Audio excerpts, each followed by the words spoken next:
Surat police દ્વારા વિદેશી દારૂનો જથ્થો પકડવામાં આવતો હોય છે, ત્યારે આ ઝડપાયેલા દારૂનો નિયમ મુજબ નાશ કરવામાં આવતો હોય છે। સુરત શહેરના ઝોન 4 માં આવતા વિસ્તારમાંથી ઝડપાયેલા વિદેશી દારૂના 25 લાખના જથ્થાનો નાશ કરવામાં આવ્યો હતો।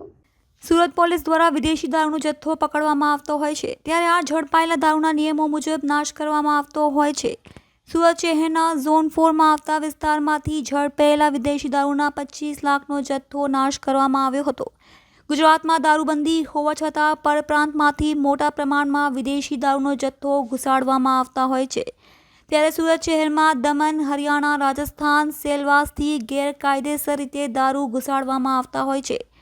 સુરત શહેરના ઝોન 4ના અઠવા, ઉમરા, પાંડેસરા, વેસુ અને ખટોદરા પોલીસ સ્ટેશન વિસ્તારમાંથી 25નો વિદેશી દારૂ ઝડપાયેલો છે, જેનો આજ રોજ બુલડોઝર ફેરવી નાશ કરતા હતા। ગુજરાતમાં દારૂબંધી વચ્ચે પણ દારૂની હેરાફેરી અટકાવવાનું નામ નથી લેતું।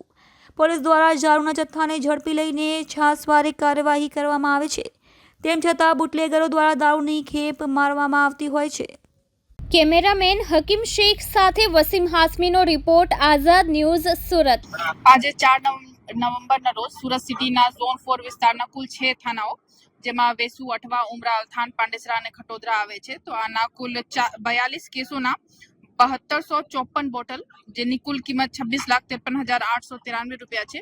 આના નાશ પંચનામા વિગતે એસડીએમ બંને અને પોલીસ ખાતાના બધા અધિકારીઓ સમક્ષ કરવામાં આવી રહ્યા છે, અને આ કામગીરી થોડી કલાકમાં પૂર્ણ થશે। કેટલા પોલીસ સ્ટેશનનો માલ હતો અને કઈ રીતના પકડવામાં આવ્યો હતો?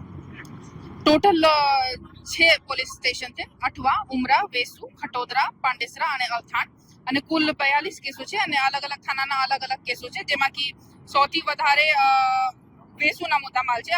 ઓનલી 2 કેસીસ છે, બટ આ મહેંગી દારૂ હતી, તો ટોટલ 9,12,930 રૂપિયાના મુદ્દામાલ છે, અને બાકી થાનાઓમાં અલથાણના પણ 8,66,000ના મુદ્દામાલ છે, અને અદર થાનાના થોડો માલ છે।